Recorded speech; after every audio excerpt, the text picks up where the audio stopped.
AI agents are taking over the workforce and the world by a storm, but the problem with them is they are hard to use.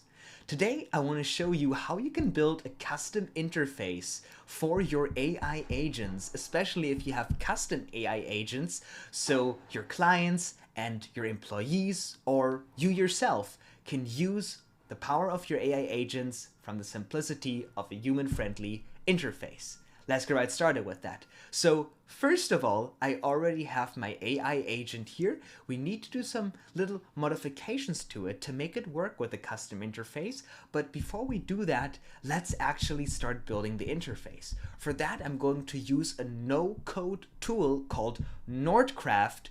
You can get the link to sign up and create a free account and build your interface for free in the video description down below.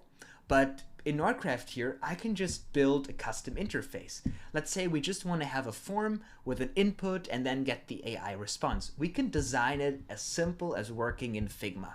It's super simple. So let's start with the design and, with the form. Let's make this a form. And then in the form, I want a text area input. So I can put a bigger message in here. There you go. And then I'm going to add a button so I can submit the form. And then let's wrap this in a container.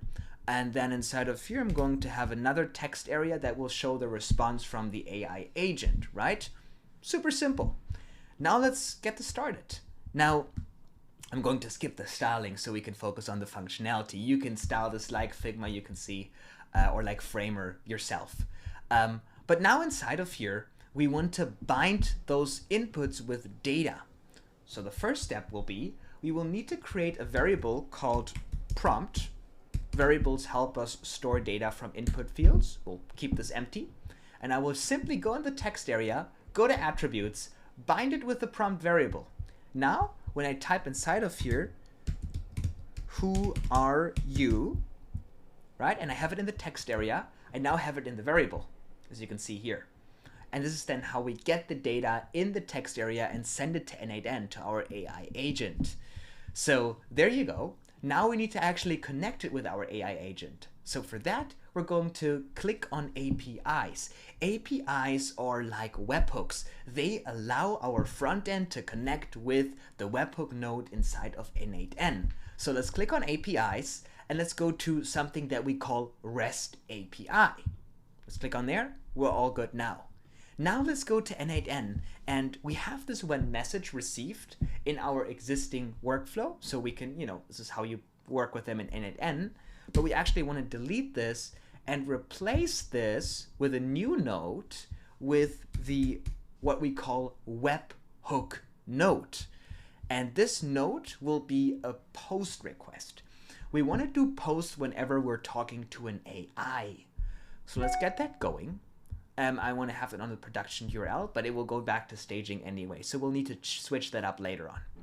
But I don't need authentication, but we only want to respond to this, very important, with the respond to webhook node. So let's make sure we have that setting on. Let's listen for a test event here. And then let's copy this URL. Now we're going to go inside of NoCode in the API. Let's call this N8N. Integration, and we'll paste the URL inside of here. Now we need to send the user input data. The way we do this in NoCode is by sending structured data.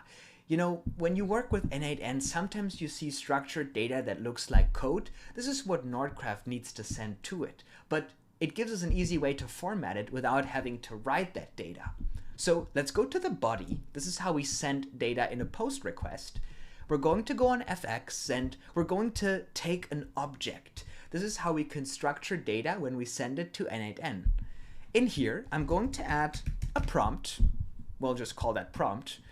And then I'm going to bind it with a prompt variable. So now, as you can see, we're structuring data where we have this prompt variable key name that we can then take from the input and send to N8N from our custom front end. Super simple. So let's run this. It will now get fetched by N8N. And now, as we can see, we have received some of the data. And don't bother about this. We need to keep the setting on, but we need to also add that node to respond to it. So let's just ignore that error for now. This is all fine.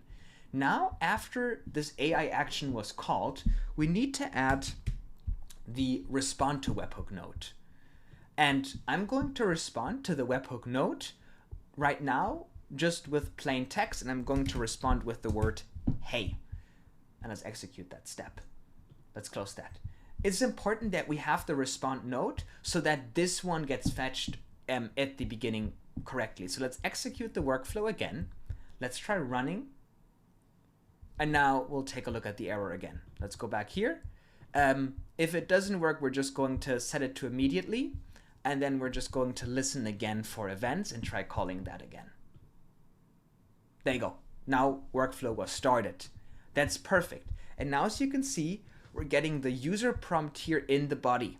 That is the JSON data that we configured the structure in Nordcraft. Now let's take a look at a table because it's easier to take a look, or as a schema, right? We see we're getting headers from Nordcraft and we're getting the body. This is what Nordcraft has sent to N8N, and we got the prompt right inside of here from our front end. So let's close this. Let's go to our OpenAI node. And now the prompt, we're going to remove this here. The prompt will now come. Let's wire me up. This node can only receive input data if you connect it to another node. Okay, it should though. Let's try executing the step. If not, let's pop this one out.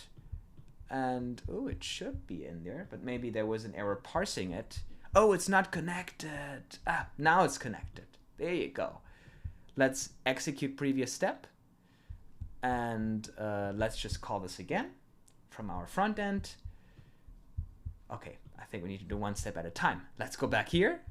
Let's listen for that event. Oh, outstanding issues before you activate it. Okay, now we're good. Let's try calling the data again. You're always sending data back and forth. Okay, I think the issue is here with us having no data in the prompt. So let's just put hey in here and we can execute the step. And now the node was successfully executed. So we're fine on that. So let's go back to the webhook. Let's listen for an event.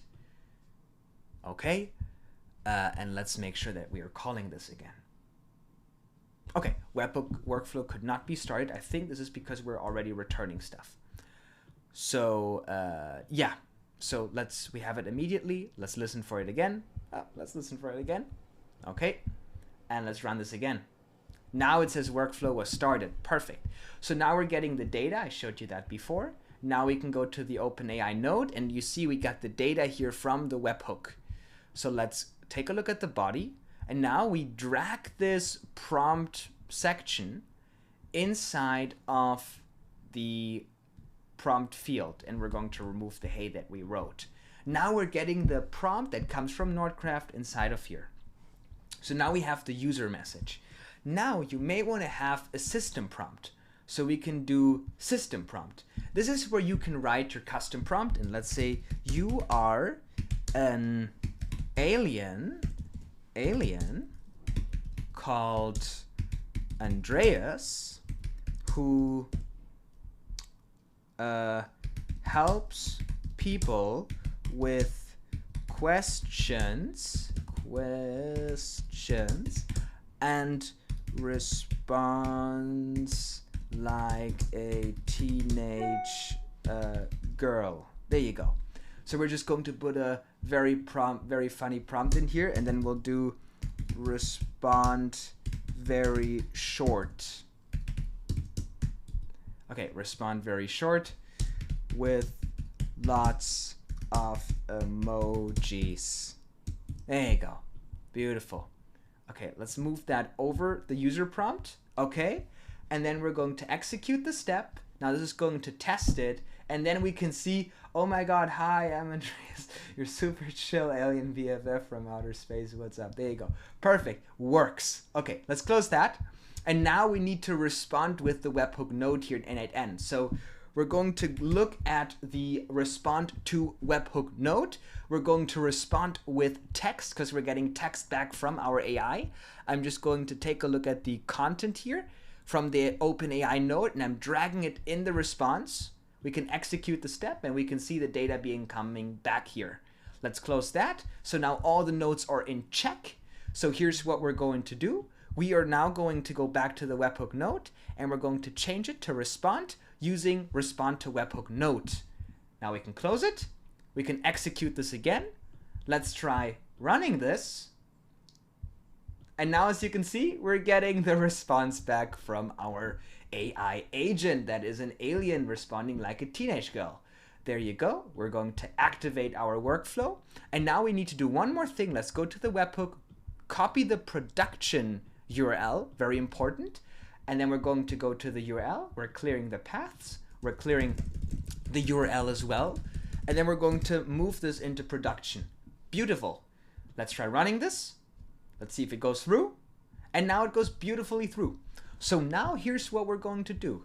We can just, now we need to hook this up with a form. So on this form, we have events. And on form submit event, so form submit, we keep prevent default so the page doesn't reload. And we're going to call our N8N integration. There you go. So now, when I click on this button, because this button is in a form, it will, call the AI. So let's say, ask the alien intelligence. Okay, and let's look for an alien emoji. There you go, AI, alien intelligence. Let's do with 100%. And now we can call the alien intelligence. We'll give this a 1 rem. There you go. Then we'll go to this container and we're going to also give it 1 rem with the AI response. And then we can style things and make them look pretty and all that. But now if we go on the button, what we want to do is we can just, for best practices, we can just add a type attribute of submit so that if you have another button in the form, it doesn't also submit the form. If you then give that button a type button attribute. But right now we only have one. So now in here, I have the form and I'm calling the API, and now I want to show the AI response data. So I have this text area here, and I can go to the text area, or maybe we don't want to show text area. We can actually go in here and just add a div block, which is a container, and we can just add a paragraph in here.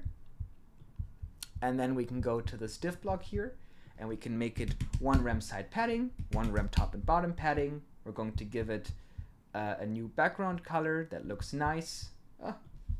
Let's take gray 800. Let's make this white. There you go. Let's give it some nice font size. And then we can link this text with the data coming back from N8N here from the API. So we go to data, and then this will show us the data here. So now we want to obviously add a maximum width to the form, or to the container of the form. So we'll add a maximum width of 35 rem, 25 rem, and then I take the text area and I'll make it width 100%. And actually, how about we'll go to the form, add to the div, and we'll make it width 100%. And a maximum width of 25, so it is responsive. And then we go to the main and give it like a 1 rem side padding, 1 rem top and bottom padding, enough styling for the day, and we can get the AI response here. So let's try this. Who are you? Ask the alien intelligence. And now we get a new response. Oh my god, hi, I'm Andreas, your alien BFF from outer space. Let's say, what is JavaScript? Let's ask the alien intelligence. And now we get a response. Oh my god, JavaScript is like magic that makes websites alive and interactive. It's a programming language that lets you do cool stuff like animations, buttons working, and more. Hashtag tech vibes. Oh my god. Okay, so we got a very interesting AI agent today. And you can get responses for that. So we can do cool stuff in here, right? We can round the borders, make it look pretty, like 10 pixels. And we can even wrap this in another div block.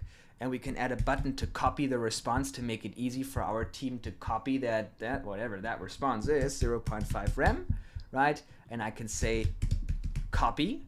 And then on this copy button here, I can go on click. And I can just run an action here on click using Nordcraft, copy to clipboard, and then I can just copy the N8N response. And then if you ever want to copy that, and then we can change the color, make it look super pretty. Look at that. Give it a bigger width of 1 rem or something. And then we're going to make it 8 pixels round to make it look pretty. We'll make this also 8 pixels round. We'll make this all the way white. And then we're going to make this black. And then we're going to remove the hover, because I don't like hovers. We'll make sure that actually this is gray 900.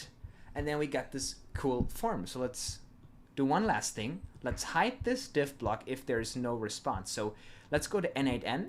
Let's go to data. And we can actually do response status equals 200, because 200 means N8N responded to us. So we will only show it if we got a response from N8N and if it's not loading. So if N8N API, the integration, is loading, not code is reversed. It's like it's not loading, it's loading not, but it's pretty much very simple. So now when I run this again, as you can see, it's hiding it. It's running the request again. It's giving me the new response. I can select it. Maybe you don't want it to be editable, but actually you can edit it because we just have it in a div block here. So we're fine. And then we can copy the data. Let's remove the hover. I don't like hovers. There you go. So now let's try the application live. I can say, make an essay on TikTok. Let's ask the alien intelligence, and now we will get a response. Now, you see one thing is missing. It doesn't tell us that it's loading, and there is no visual cue. And maybe because, you know, AI is expensive to run, we may be running into some issues where the AI trying to respond, the user clicks it too many times, and we actually got an essay on TikTok. That's probably an essay as it gets for a teenage girl. That is an alien as well. So we got that in here. We can do a little loader. Let me show you how to do a little loader so it looks very nice. We go to CSS loaders. We'll go to cssloaders.github.io. We're going to copy the loader that we like. Let's copy the HTML first. Let's go in this button here, right? And we're going to give it a fixed height of 3 rem or something. We'll center the content in it. We'll paste the loader in here. We'll import that. Now I'm going to add a style tag so I can write a little bit of custom CSS. I will go in the text in the style tag, and then I will copy the CSS and I will put it right inside of here. Now, bear with me, it's super simple. Let's remove the color here on border. Let's make it 2 pixels. And then we'll make the width. It's not coding, it's just correcting numbers. And we'll make this 18 pixels. Now we got that here. So now we have the span. I will just show the span if it is loading. So if it's loading true, it will be shown. If it's false, it will be hidden. Then I go on the text, I go on FX, and I will do N8N integration is loading. If it's not loading, I want to show it. Not set the text. No, my bad. Let's go back. Sorry. I'm setting the text. That's my bad. I need to set the response here, ask alien intelligence, and I will do show, not on set text. It's a little bit of a different interface. So let's go here on this text. We do show, and then I do N8N is loading, not. Okay, and then I need to do it again on the button because I did remove it. And then we do N8N is loading. Okay, let's open that. Now I can say, what's up? Let's ask the alien intelligence. We see how it's loading, and now we get a response. So there's a visual cue to this. Beautiful. Now we can do a little thing for best practices if you don't want to prevent the user from clicking it 50 times, because if we inspect elements here, take a look at the network tab. If I click it like 20 times, you see how it like does so many requests and you're paying for all of them. We want to have the request finish and then have the user run it again. For that, we can do a simple hack by, first of all, going to the button and adding an attribute called disabled. And we want this attribute to be true when it is loading. So if it is loading, it will be true. This will make the value true, and then it will be disabled. You can even change the styling if it's disabled by going on that button, creating a style, taking a look at checking the disabled, and then the disabled style can have an effect of opacity 0.5. So you see that it's faded out as it's loading. Now if I say, hey, you see how it, I can't click it while it's disabled, and it will give me also a visual cue that it's disabled. You see, I can only click it, let's go to Network tab, I can only click it once during that process, which is exactly what we want. Beautiful. Now we got it all set up. Looks beautiful. We got copy to clipboard, and we built a custom interface, and you can make it as advanced or as non-advanced as you want. You can go to your API and you can add many more parameters in here, right? You can add inputs in this form. You can add custom inputs in here. You can add select fields, drop downs, so they can really build custom personalized AI responses, feed links into it, scrape a YouTube video. You can really build great internal tools and tools for your application with a custom front end for your AI agent to make it not just an agent, but actually an application that can be used by you and your team, even for people that are not that technical. So now one last thing that I want to give you a little tip is right now we can just run this without an input, which we probably don't want. So we can just go to this text area, and let's give it actually some more padding while I'm on it. There you go, looks way nicer. And we can go on here and we can just add an attribute called required that will be true. Now, when we try this again to submit the form, we will not be able to submit the form unless there is an input, which will save us money because we're running less open API requests and saving less credits. You can also add a placeholder here, your question to an alien.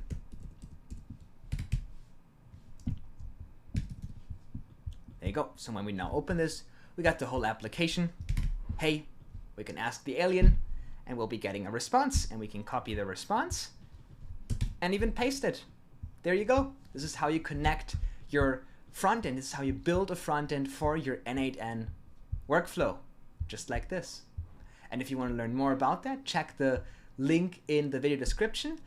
You can join our community where we have more exclusive content and how to build exciting automations, AI agents, and applications using no-code technology and agentic workflow builders. So I can't wait to see you in there, and thank you so much for watching. Take care and happy agent building.